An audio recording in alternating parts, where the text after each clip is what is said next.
Have you ever wanted something so badly that despite how low the odds, you'll pour time and money into trying to get it? Are you a master of convincing yourself that the next drop will have what I want? Would you willingly spend 8 hours of your day rolling a slot machine just to get that last piece that you're looking for? No, that's awesome.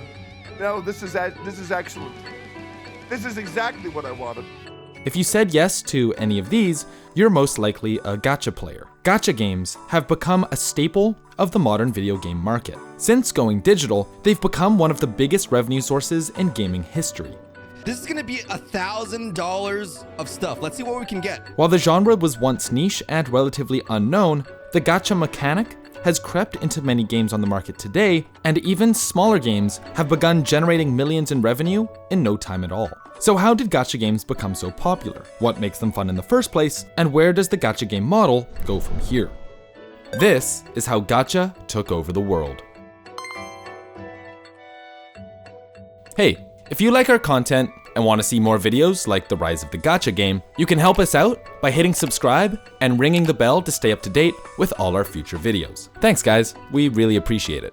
The term gacha game comes from a type of vending machine called a gachapon machine, which is basically a giant vending machine that would dispense random orbular capsules which contained small toys. The name is an onomatopoeia, with gacha being the noise of the cranking of the vending machine and pon being the noise of the toy capsule landing in the collection tray below. While there have been countless different versions of the machine over the years, the version we think of today originated in Japan around 1965. With many gachapon toy sets being licensed from popular characters from shows and games, the machines became immensely popular very quickly. Bandai, one of the early pioneers of the gachapon machines, have been selling toys in this way since 1977, and have distributed an estimated 3.7 billion toys worldwide as of March 2021. Over the years, different manufacturers have offered alternative takes on the gachapon mechanic. One example is blind boxes, which sell the same toys as gachapon machines, but do so through opaque boxes rather than a physical dispenser. Since each box is exactly the same, you never know which toy you're going to get. However, the most important evolution to the gachapon machine is its inclusion in modern video games. Gacha mechanics have existed in games for a while, but in ways that you may not have noticed. Many of the early examples were usually found in single-player games, which didn't require microtransactions. For example, there were the gachapon machines in Shenmue, which allowed players to collect various figures of other Sega characters from series like Virtua Fighter and Sonic the Hedgehog.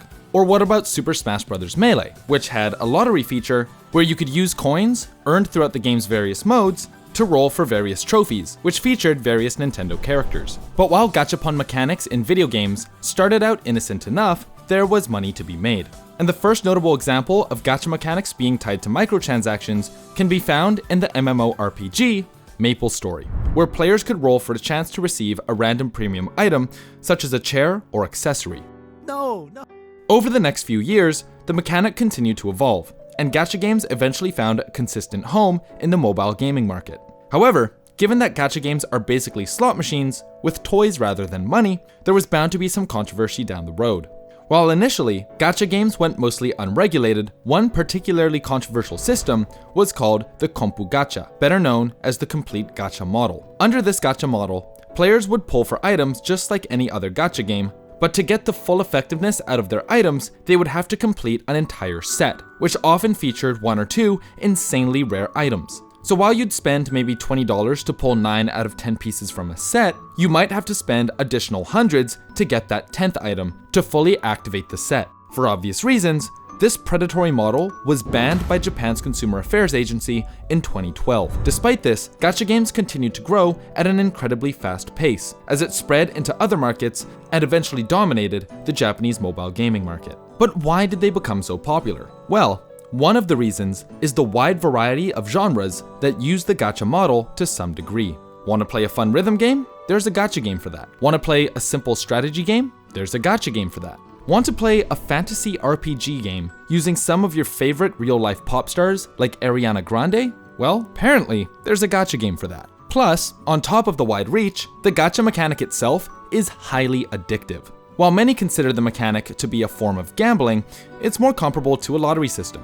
In their paper on the price discrimination effect on users of freemium services, Coder et al. Say, quote, Gambling is about betting money or valuable assets to get a higher return than the betting amount. Gacha is about pulling a lottery to get randomly allotted items. At gambling, players will lose when they get less than their bet. At gacha drawing, players will lose when they fail to get an item they desire. And this idea of having an object of desire, which you have to roll and roll and roll for, is really, really addicting. Gacha games do a great job of masking the high costs associated with pulling a high rarity character. Since individual pulls may not be very expensive on their own, the cost can quickly add up without a player realizing it. In addition, the rush of dopamine they get once they find what they're looking for keeps the player hooked and engaged and always chasing that next high. Oh my god! I got 2 gators! Back to back! Oh my god! Oh my god! This is especially true with newer gacha games that have implemented pity roll systems that slowly increase the odds for a player to get a rare collectible as their failed attempts to do so add up. This is called soft pity, while hard pity will guarantee a 5-star or equivalent drop when you reach a certain amount of rolls. As gacha games have become more and more popular, the industry has become insanely profitable. Games like Genshin Impact had a development and marketing budget of $100 million, which is one of the highest budgets of any game in history. And the investment has already paid off, as Genshin generated over $3 billion in revenue in just over a year. With games like Genshin starting to gain a lot of popularity in the West, it feels like gacha games have finally found their place in a new market. But the reality is that gacha mechanics have actually been in the West for a long time, often presented instead as loot boxes in games like Counter-Strike Global Offensive and Overwatch. At the end of the day, loot boxes are just another form of gacha. Japan remains one of the largest markets for gacha games, with the country generating $55 billion in revenue since 2007, and making up most of the list of Japan's top 200 grossing games. While gacha games are a clear moneymaker, the legal ambiguity of the gacha mechanic is finally starting to catch the attention of governments around the world. While some countries have implemented regulations to combat the predatory nature of the gacha mechanic, such as requiring odds to be public, countries like Belgium and the Netherlands have outright banned gachas and loot boxes, as they consider them a form of illegal gambling. In response, developers have either removed loot boxes from their games completely, or simply removed games like Fire Emblem Heroes and Animal Crossing Pocket Camp from countries altogether. Yes, there we go. Although more regulations around gacha games will likely be introduced in the future, it's clear that the gacha mechanic has become a staple in the gaming industry. While most gacha games are free to play, the amount of revenue even smaller games can generate is simply too good to pass up. While there has been more criticism directed at gacha games, including Genshin Impact, for its terrible odds and predatory business model, as long as there are people willing to pour thousands and thousands of dollars into the game, developers are more than willing to ignore a little bit of bad press. No way! $500 gets me nothing! So while companies like Nintendo and Epic Games have done their due diligence to regulate their gacha models to a respectable degree, there are tons of other publishers who are more than willing to exploit their players' predilection for gambling to make a quick buck. Whether we'll see governments step up to regulate games like they already do with lotteries and casinos is yet to be seen. So for now, the gacha machine will just keep on rolling. Thanks for watching. What's your take on gacha games? Is it gambling? Is it lottery? Is it just video games and we need to chill with the politics? Let us know your thoughts in the comments below.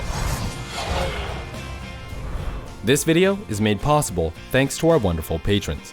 Massive thank you to everyone on this list, and shout out to Jason B, Brendan, QB, Foxy, Mauve, Pachanas, Pin, Sierra, Shampoo, Spartacus, Tommy, and Yashichi for being Platinum supporters. And an extra special shout out to Steven, Noodles, and Marco for being Diamond supporters. We really appreciate it. If you want to talk to us, check out our Discord. If you want to support our channel and get info on unreleased videos, check out our Patreon. If you want to help us out in a different way, leaving a like, subscribing, and hitting the bell to stay up to date is also appreciated. My name is Jonah, thanks for watching.